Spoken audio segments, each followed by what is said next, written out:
Graça e paz, meus irmãos, que alegria estar aqui de volta, é sempre um privilégio.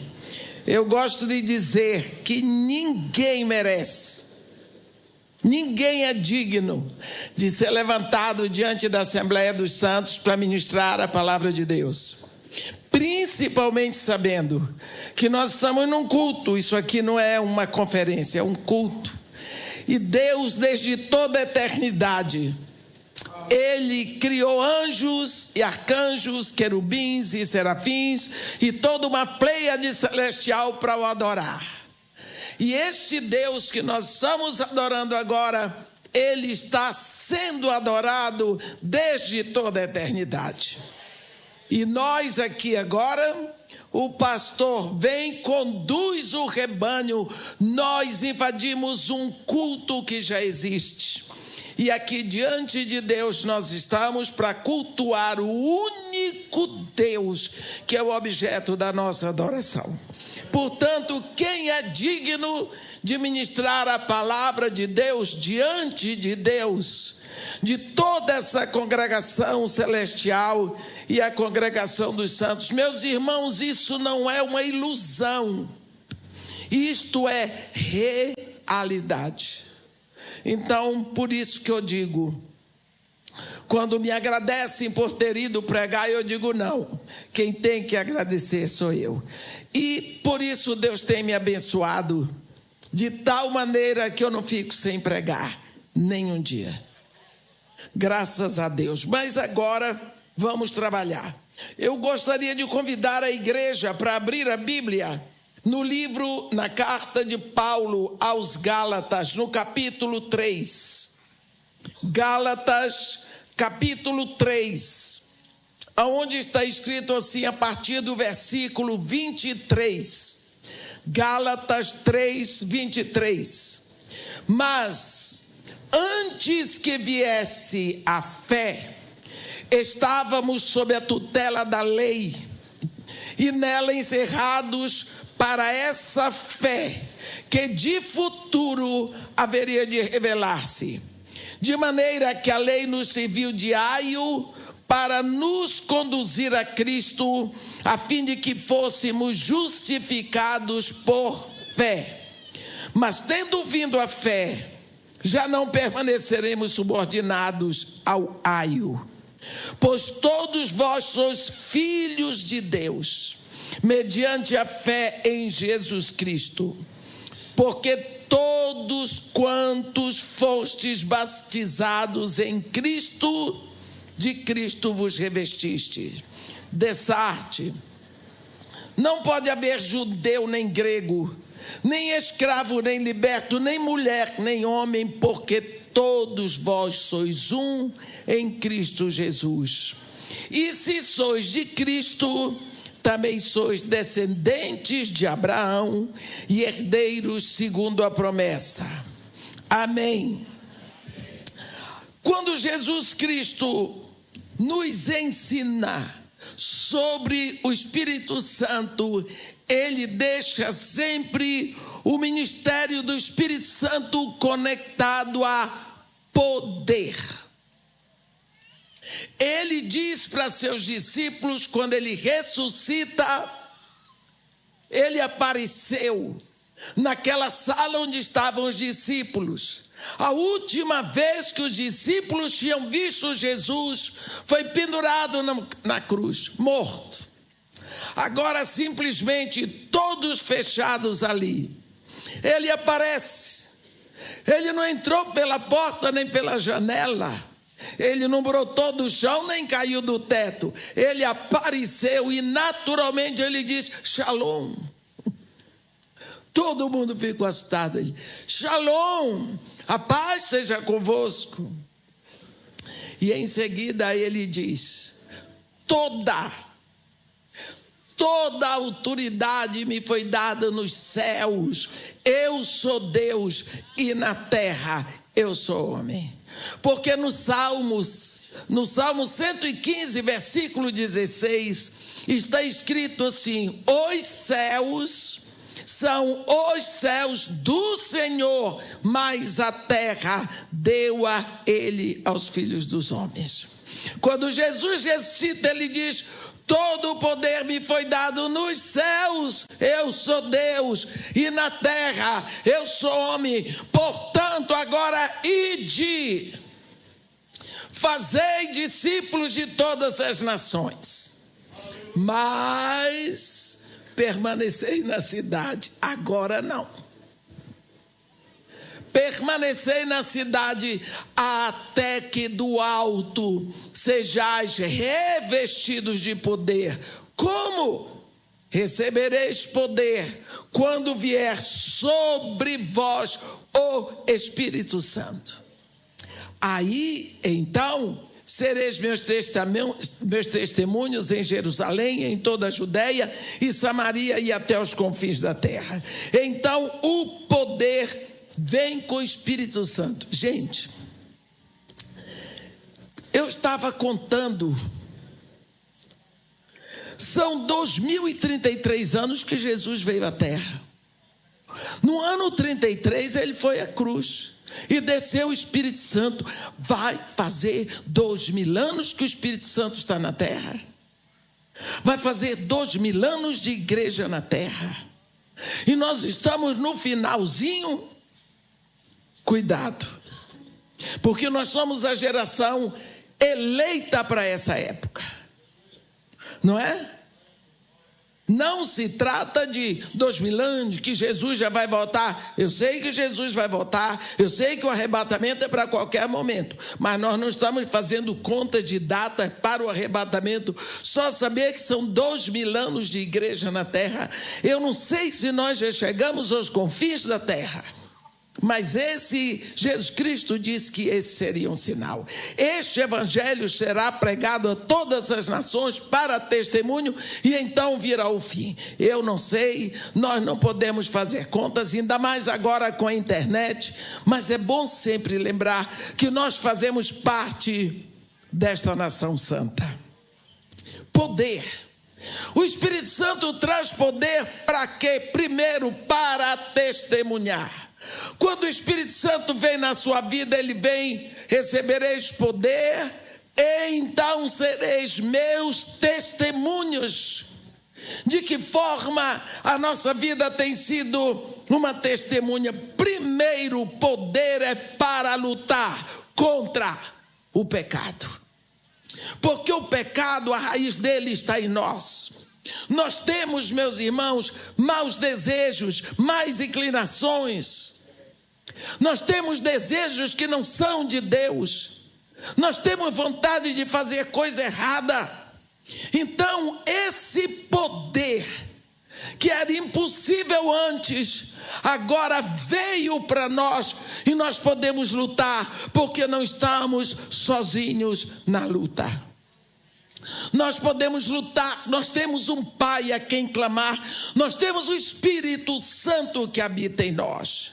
Nós temos o poder também para suportar o sofrimento.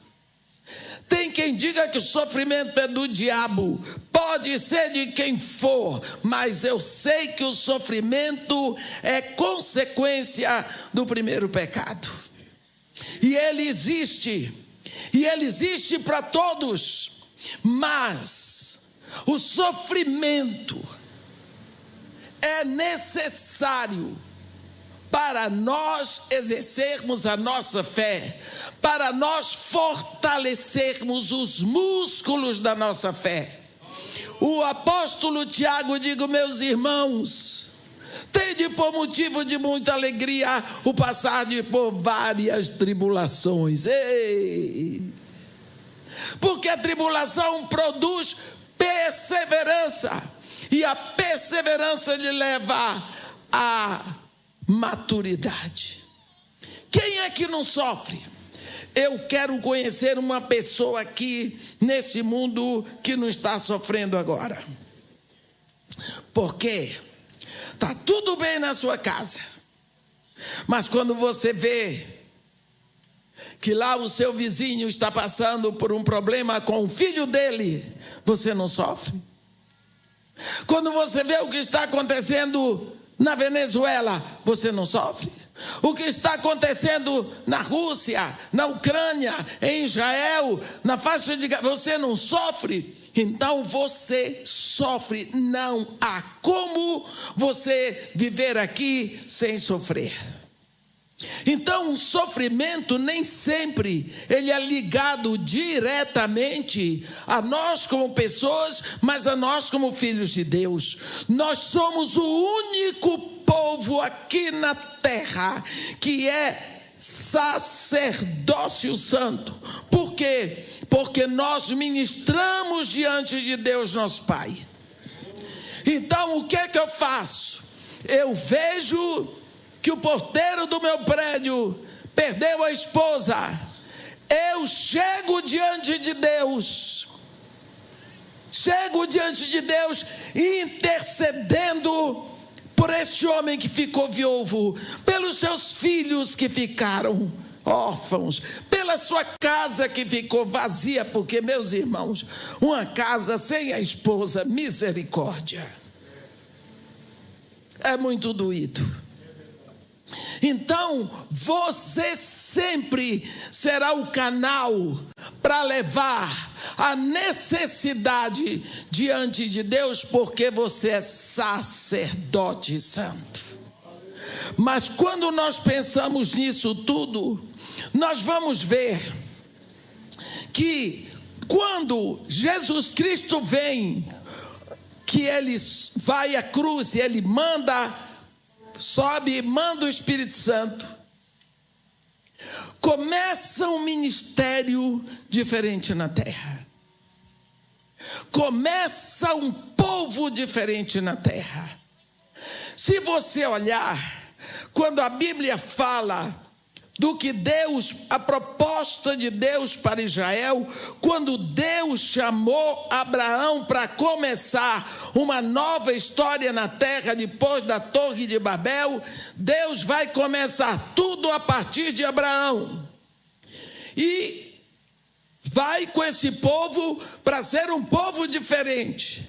Aí quando chega no capítulo 23 de Deuteronômio, Deus fala com o povo e olha o que é que ele vai dizer para esse povo. Agora, desculpe, não é 23 de Deuteronômio, não. É 19 de Êxodo. Agora, se diligentemente ouvirdes a minha voz e guardardes a minha aliança, isto é condicional, viu?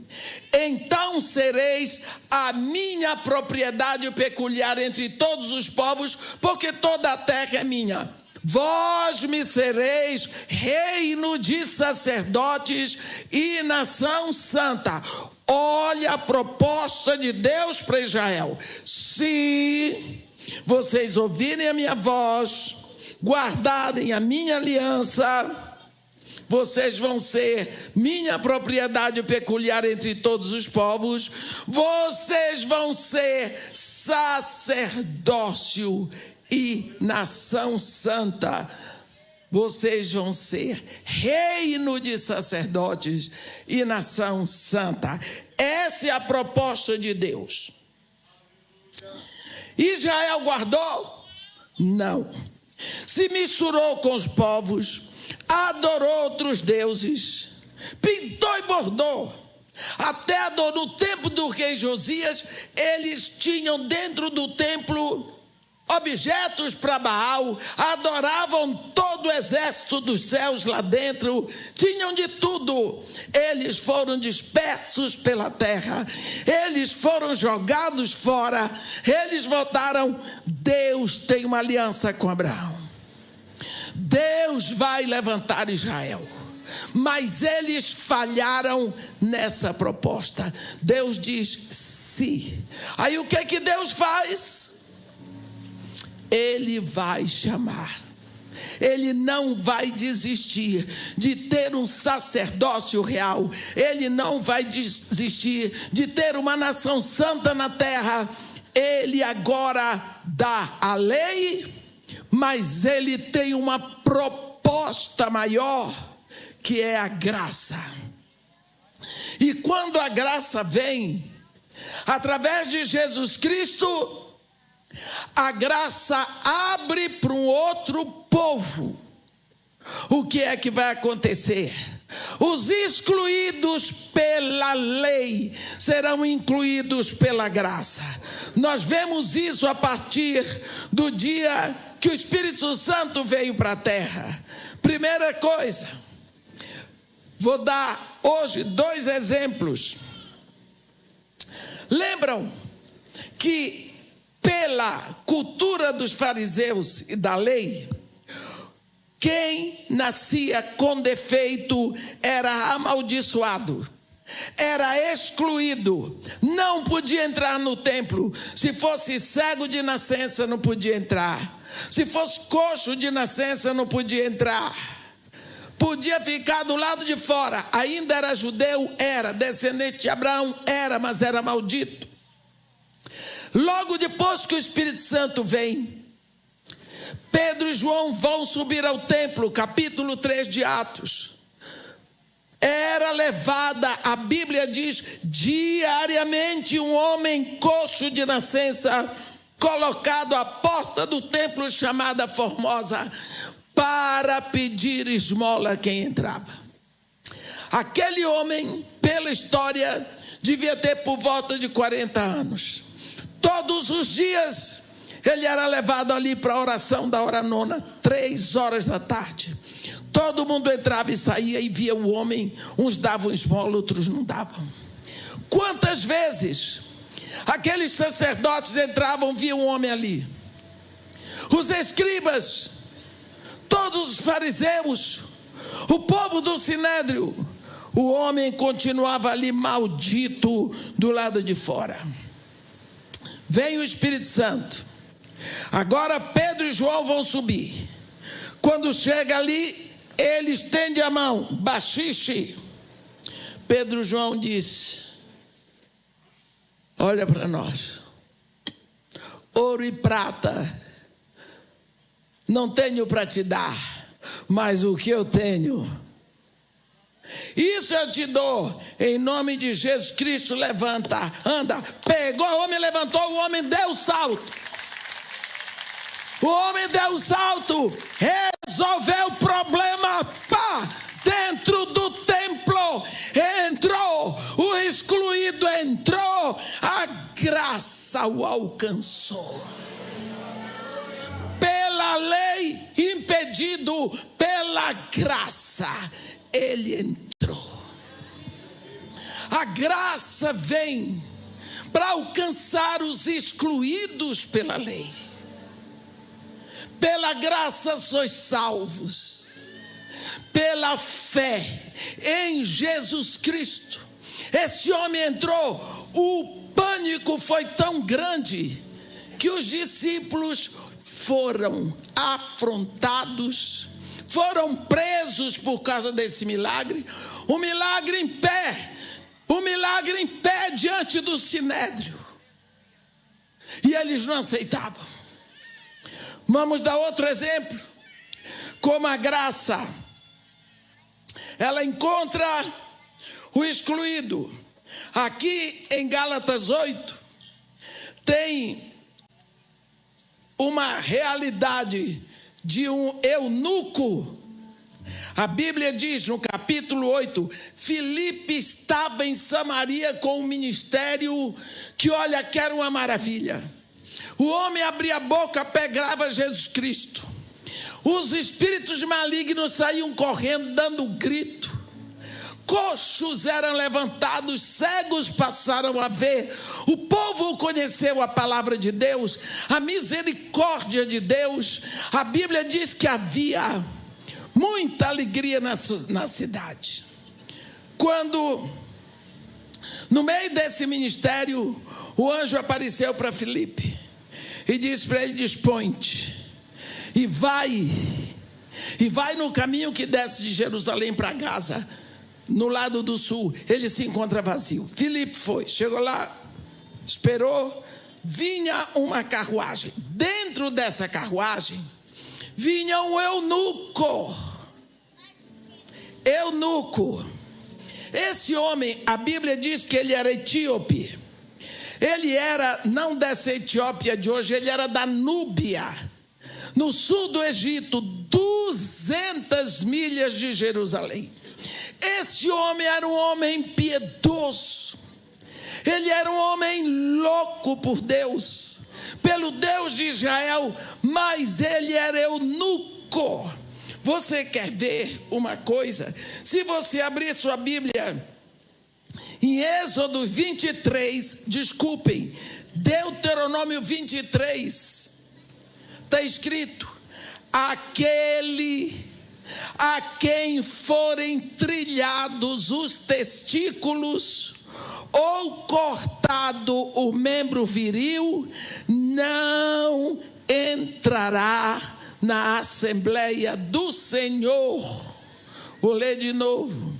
Aquele a quem forem trilhados os testículos ou cortado o membro viril, não entrará na Assembleia do Senhor, excluído pela lei. Este homem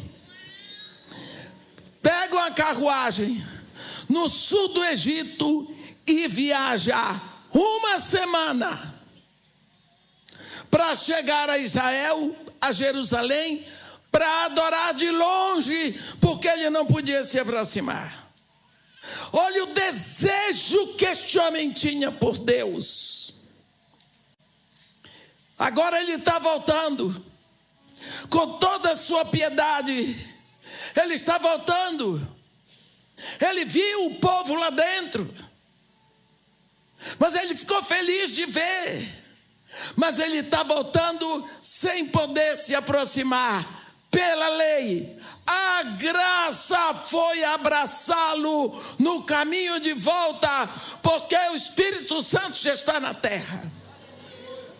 A Bíblia diz que ele estava lendo na sua carruagem o profeta Isaías, capítulo 53. E quando a carruagem dele vinha, o Espírito Santo disse para Filipe: aproxima-se deste carro e acompanha. Filipe apertou o ouvido e viu que ele vinha lendo o profeta Isaías, porque naquela época pessoas piedosas pegavam a palavra de Deus e não se assentavam, levantavam para ler em voz alta. Filipe descobriu, ele está lendo o profeta Isaías. Viu que ele tinha dúvida, seguramente, e disse para ele: compreendes o que vem lendo? Ele disse: como poderei compreender se ninguém me explicar? Filipe seguramente disse para ele: eu estou aqui. Filipe começou a explicar. A palavra de Deus diz no versículo 35, capítulo 8 de Atos: e começando por esta passagem da Escritura, anunciou-lhe a Jesus. Olhe bem, anunciou-lhe a Jesus. Meus irmãos, nós precisamos tanto de evangelistas hoje. Filipe era um evangelista. Se sou eu ia conversar, explicar. Filipe foi direto. Jesus é Jesus que o povo precisa. Não adianta ter diploma daqui, dali. É bom. Mas olha o dom de Filipe, o chamado evangelismo. Foi lá para Jesus. O etíope disse: olha, aqui tem água, que importa que eu seja batizado? Filipe disse: eita, não é comigo agora. Se tu crês de todo o teu coração, é lícito. E aí o homem fez a confissão pública em voz alta: eu creio que Jesus Cristo é o Filho de Deus. Desceram, Filipe o batizou, saíram da água. O eunuco estava cheio do Espírito e o Espírito arrebatou Filipe para Azoto. O Espírito está dizendo: Filipe, agora chega aqui, acabou. A graça de Deus foi abraçar o excluído no caminho de volta. Ele saiu da sua terra, ele gastou dinheiro, ele gastou tempo, ele tinha um sonho. E o sonho dele seguramente era estar lá dentro, mas ele sabia, ele não podia entrar. E ele ficou olhando o povo adorando. E quantas vezes aquele homem pode até ter chorado, porque era eunuco. Ele voltou lá com toda aquela visão que ele teve. Ele vinha lendo o profeta Isaías. A graça de Deus foi lá e o abraçou. Excluído nunca mais. A graça de Deus vem para incluir pecadores para serem transformados. Agora está na moda uma tal de igreja inclusiva. A igreja, se não for inclusiva, não é igreja. Mas a igreja não inclui pecador para continuar na mesma vida. A igreja inclui para haver mudança. Porque o evangelho é transformador. O evangelho de Jesus Cristo é transformador. Quem roubava, não rouba mais. Quem matava, não mata mais. Quem mentia, não mente mais. Quem adulterava, não adultera mais. A igreja, quando nós entramos, confessamos Jesus, o poder vem para lutarmos contra as nossas tendências, as nossas inclinações, porque só assim nós temos o poder. Não adianta exigir que uma pessoa sem o Espírito Santo, que ela lute contra o pecado e vença.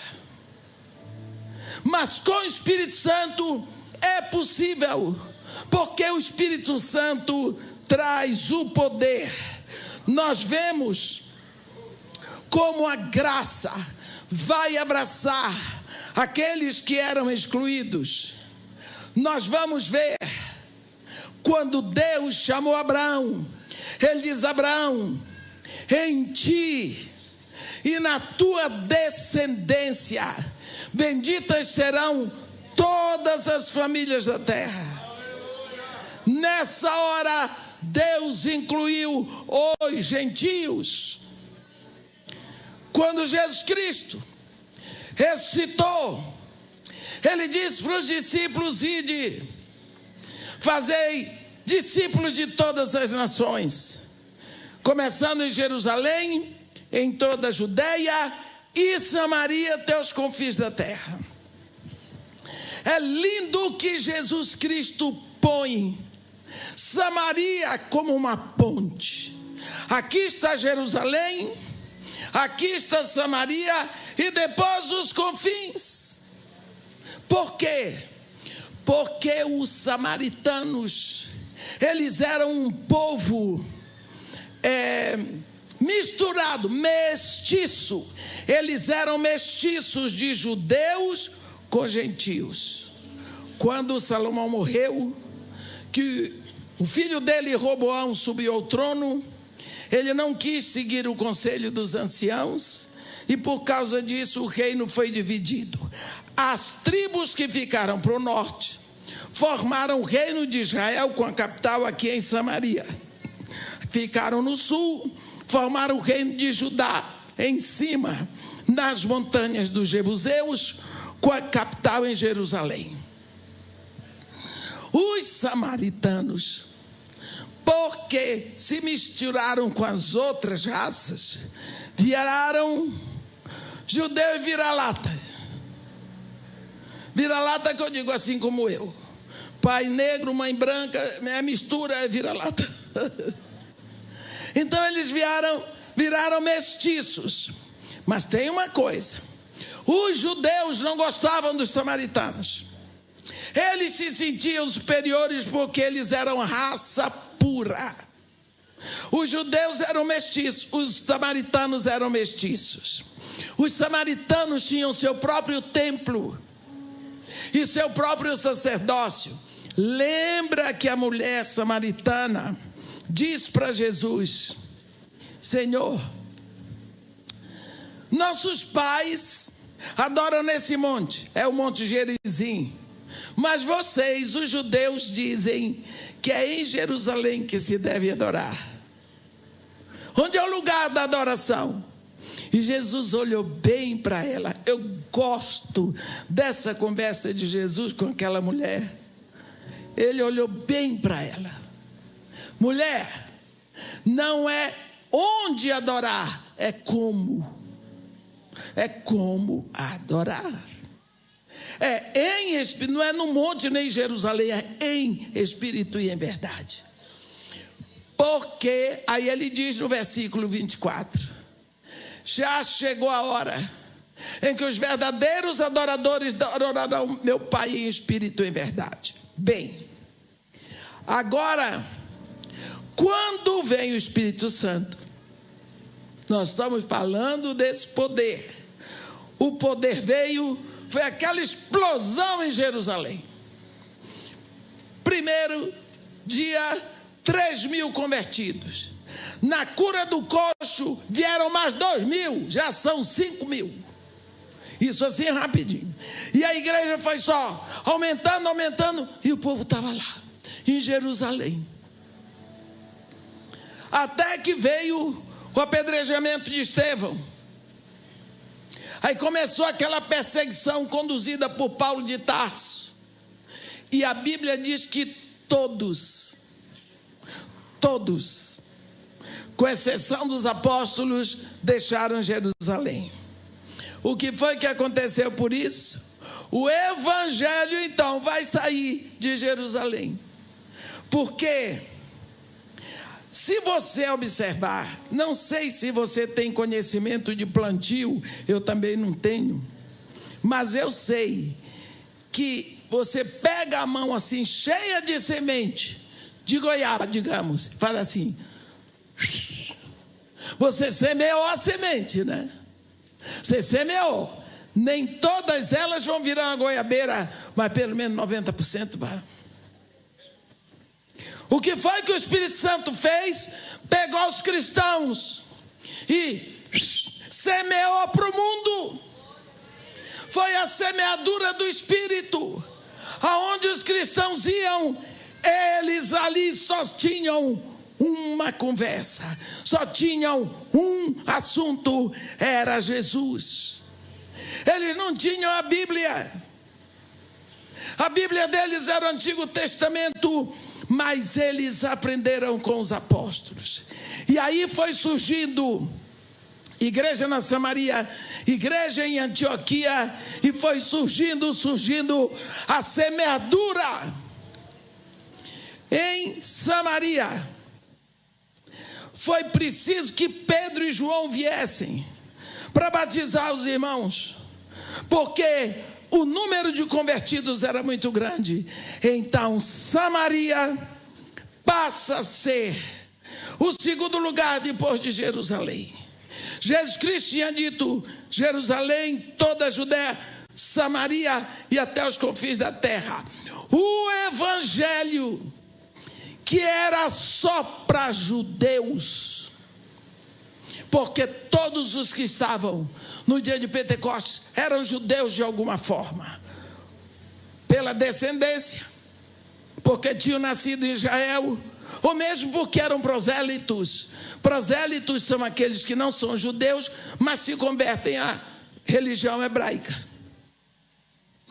Não tinha saído. Agora saiu da raça pura. Pelo Espírito Santo, vai para os samaritanos. Quem são os samaritanos? São os misturados. O Evangelho, o Espírito Santo já vai salvar os misturados. Daqui dos misturados, o próximo passo são os confins da terra. Você vai ver que no capítulo 8 entra o eunuco. No capítulo 9, Paulo de Tarso, da lei. No capítulo 10, já entra o Cornélio. Já começa a conversão dos gentios. Se você observar o trabalho do Espírito Santo, vamos observar. No dia de Pentecostes, ele veio sobre o povo. Pedro disse: arrependei-vos, crede no Senhor Jesus, recebereis o dom do Espírito Santo. Pá! Em Samaria, o homem foi batizado. Pedro e João foram na igreja, impuseram as mãos para que o povo recebesse o Espírito Santo. Mas na casa de Cornélio, o Espírito Santo fez do jeito dele. Pedro ainda estava pregando. Versículo 44 de Atos 10 diz: falava ainda Pedro quando o Espírito Santo veio sobre todos os que ouviam a palavra. O Espírito Santo não pediu licença a Pedro, nem a Cornélio, nem a você, nem a mim, nem a pastor nenhum. O Espírito Santo é Deus. Ele vem com imposição de mãos, sem imposição de mãos, do jeito que ele determina.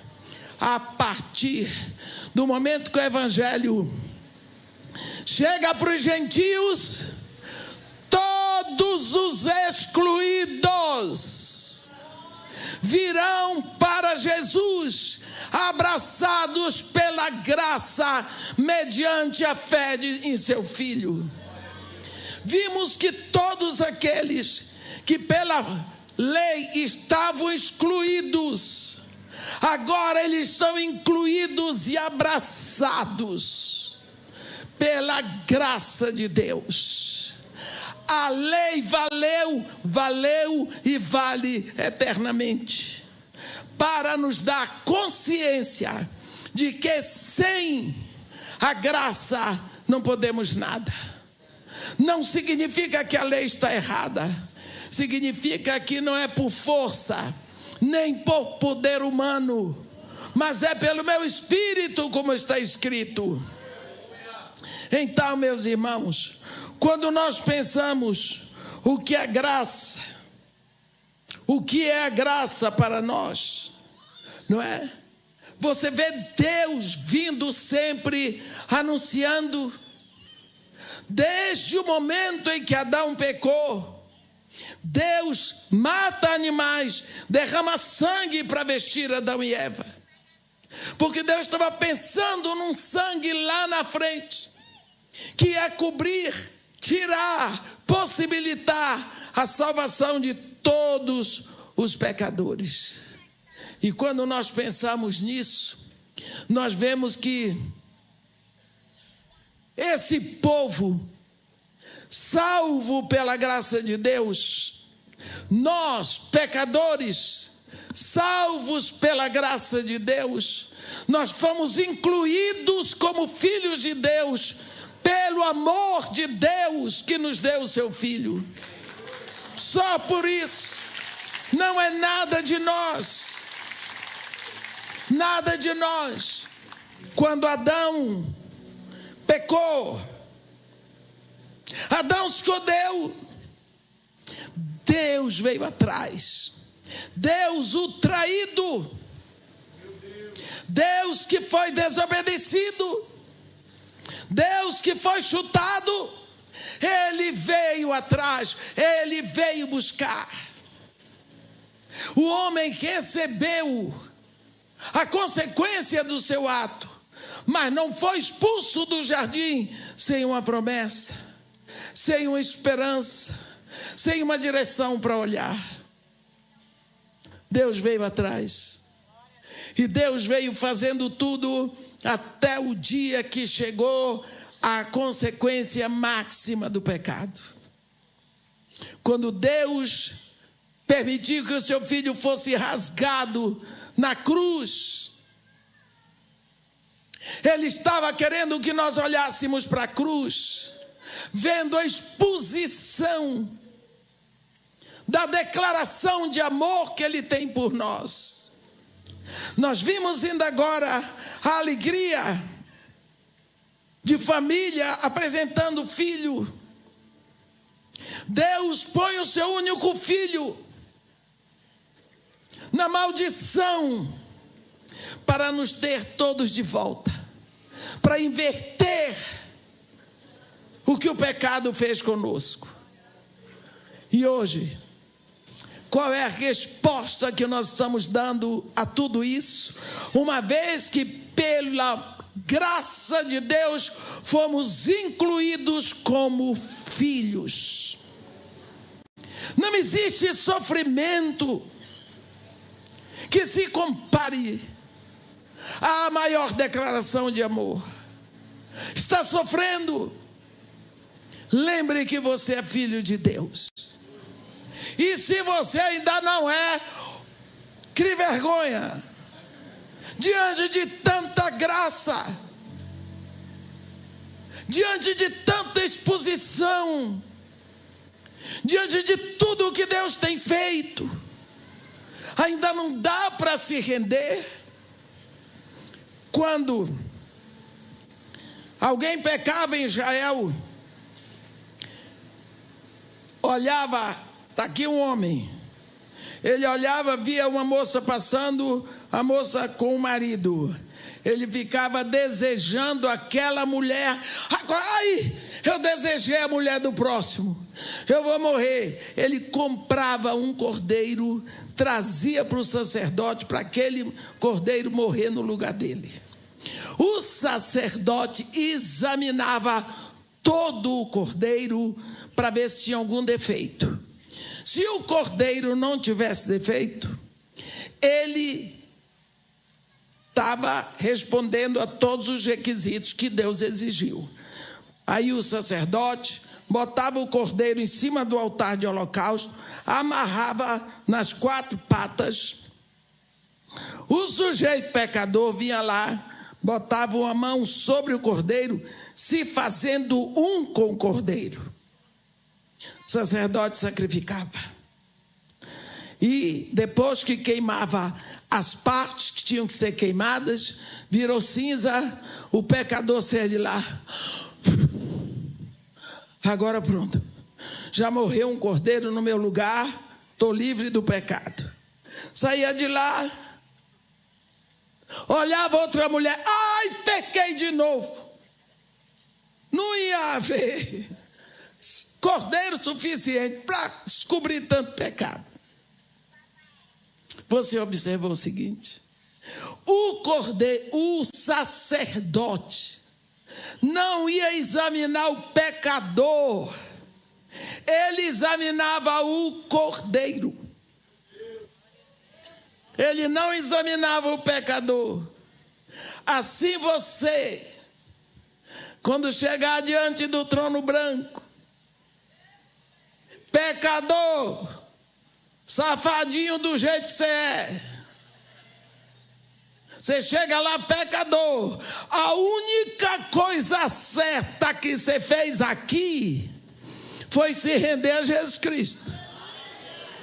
Porque pecador você é. Aí você leva o cordeiro, Jesus. Você leva o cordeiro, Jesus. Chega lá. Quem vai ser examinado? O cordeiro. E porque o cordeiro é santo, você passa. Porque você levou um cordeiro.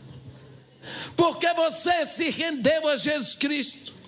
Ele é o seu advogado. Ele é a sua propiciação. Quando vier o acusador, mas Edmé fez isso e aquilo, Jesus, Pai, fui eu, já paguei tudo na cruz e eu passo. Isso é a graça que nos é derramada através de Jesus Cristo. Mas isso não tira de nós a responsabilidade pelo grande chamado que nós temos como filhos de Deus, irmãos. Nós precisamos levar a sério a nossa vida aqui. Nós precisamos saber que nós somos, a partir do dia de Pentecostes, um assunto novo no universo. Quando Deus criou as pessoas, Ele dividiu em raças: raça branca, raça negra, raça vermelha, tem ameríndios, tem vários, mas nós resolvemos misturar. Qual é o problema?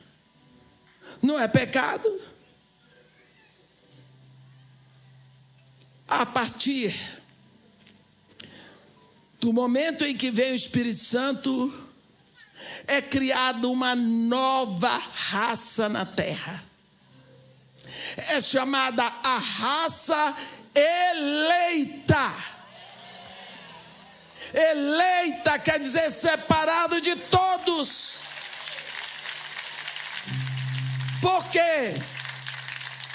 O que é que me torna da mesma raça que você? Principalmente o sangue. Tem um sangue que é comum em todos nós, foi derramado no Calvário. Nós pertencemos a uma raça. Deus tinha dito para Israel: se diligentemente ouvirdes a minha voz, guardares a minha aliança, vós sereis minha propriedade particular. Entre todos os povos, vós sereis sacerdócio santo, nação santa. Eles não fizeram. Agora nós temos essa raça que começou no dia de Pentecostes. Não adianta. Você pode ser branco, dos olhos azuis, cabelinho louro, e eu negra, do cabelo carapinha, e o que mais você pode ver aqui é beleza. Ou pode ter algum aqui asiático do olho puxadinho, pode ter um índio dessa arte. Não pode haver judeu nem grego, nem escravo nem liberto, nem homem nem mulher, porque todos vós sois um em Cristo. É essa raça eleita. Agora,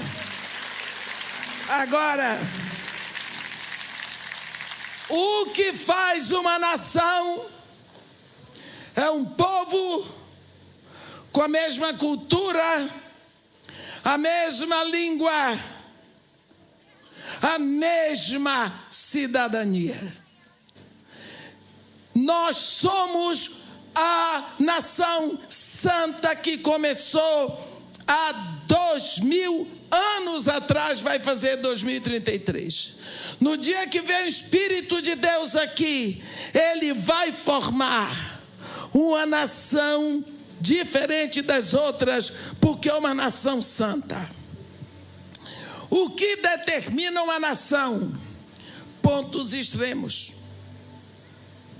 Você pega o Brasil, nação, ponto extremo ao norte, Oiapoque, com a fronteira com a Guiana Inglesa, ao sul, Arroio Chuí, a leste, lá, a Ponta Seixas do Cabo Branco, no estado da Paraíba, e a oeste, a nascente do rio Javali, na Serra de Contamana. Pronto, aí está o Brasil, pontos extremos, passou dali, não é mais território brasileiro. Nação santa não tem limites, porque esta nação santa é eterna. Quem pertence a esta nação é cidadão de um reino que não é daqui. Olhe bem, quando os fariseus perguntaram para Jesus como viria o reino de Deus, ele diz: não virá o reino de Deus com visível aparência, nem podereis dizer: aqui está o reino de Deus, ou lá está ele, porque o reino de Deus está dentro de vós. É daqui de dentro que ele se expressa. Esta nação tem a mesma linguagem. É uma linguagem de pureza, de amor, de glória, de verdade, de integridade, de respeito, de honra. Esta nação, os cidadãos desta nação, a cabeça deles não está aqui, está sentada à destra do Pai. Nós somos o corpo. É uma nação cujo corpo está na terra, a cabeça está entronizada nos céus. Então nós nos movemos no comando do que vem lá de cima. É uma nação que não pode estar andando de acordo com o mundo. E chega o momento em que Pedro, judeu, ele diz: ele diz isso para a igreja. Pedro estava escrevendo para a igreja.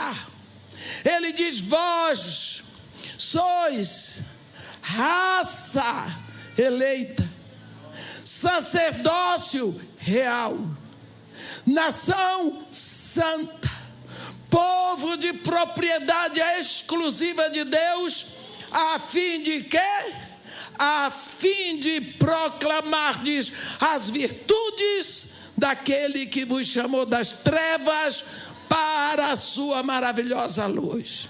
Vós que antes não eres povo, mas agora sois povo de Deus. Vós que antes não tinhas alcançado a misericórdia, mas agora alcançastes a misericórdia. Portanto, meus irmãos, tremam os reinos, gritem os povos, ameaças cheguem, mas o reino de Deus está estabelecido aqui em você. Sofrimentos, dificuldades, dores vão chegar, porque faz parte do nosso ministério. Mas Deus só espera que você nunca esqueça quem é você, porque Deus já nos deu o seu reino, Deus já nos deu o seu Filho, Deus já nos deu o seu Espírito. Que mais Ele precisa nos dar? Quando nós pensamos nisso, pensamos família, pensamos nação, olhamos o mundo. Nenhuma nação hoje está menos confusa do que o Brasil. Nenhuma nação hoje está menos confusa do que a Venezuela, ou a Rússia, ou Israel. O mundo está um conglomerado de dores. A terra está sofrendo dores de parto. A terra está gemendo. O planeta vai produzir a noiva que vai subir. E Apocalipse nos ensina que o dragão vermelho já fez de tudo e continua fazendo para impedir que a noiva suba. Mas a noiva já está comprada. E você faz parte dessa geração santa, desse povo diferente que está aqui na terra. Portanto, não esqueça que você não é daqui. Não esqueça que você é filho de Deus. Não esqueça que você tem um propósito. E por esse propósito você vai sofrer, sim. Se Jesus sofreu, os discípulos, por que você acha que você está incólume? porque os pobres, me desculpem, mas eu sou filho do Deus do ouro e da prata. Sou sim, mas e daí? Quem disse que aqui eu vou ser rico? Riqueza é pecado? Não. O amor ao dinheiro é a raiz de todos os males. O dinheiro é uma maravilha, não é? Facilita tanto, mas facilita tanto, que eu já pedi tanto a Deus para me dar dinheiro, pastor. Ele não dá porque Ele me conhece, e Ele me ama. Ele sabe que boa coisa eu não ia fazer, porque Deus está interessado mais em mim. Portanto, meus irmãos, nós estamos diante de Deus, do nosso Pai do céu. Ô Senhor, o Senhor nos chamou de tão longe, o Senhor nos trouxe da eternidade, o Senhor esperou o tempo certo, porque o Senhor queria que nós fôssemos o seu reino aqui. Agora, nesse final dos últimos dias, nós estamos diante da sua presença para lhe adorar junto com anjos e arcanjos e querubins e serafins, para lhe agradecer porque o Senhor derramou sua graça, porque nós não temos que pagar nada.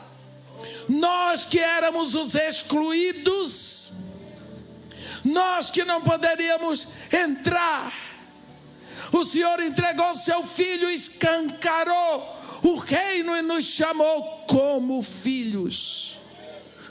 Que nós podemos lhe dizer, como o apóstolo Paulo que diz: me faltam palavras, nós não temos como expressar a gratidão por tanto amor, tanta misericórdia, tanta bondade.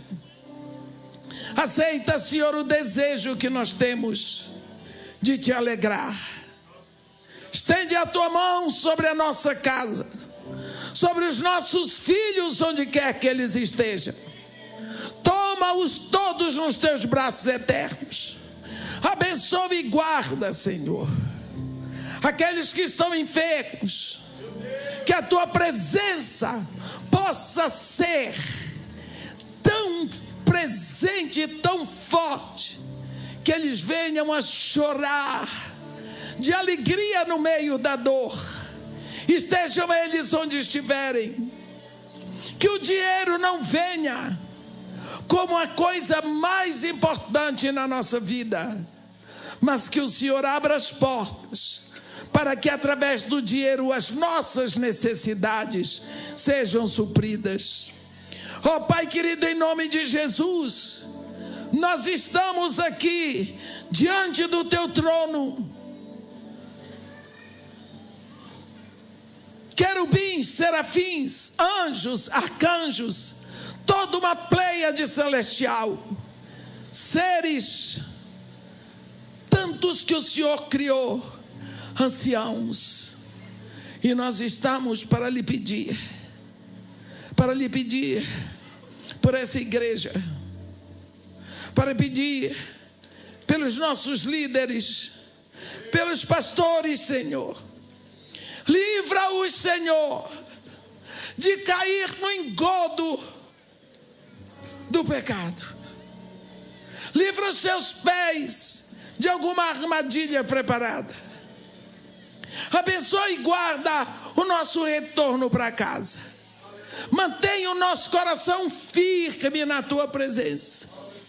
Que possamos sair daqui saltitantes de alegria, porque fomos abraçados pela tua graça. Aquele coxo lá na porta do templo chamada Formosa saltou de alegria. O eunuco gritou de alegria.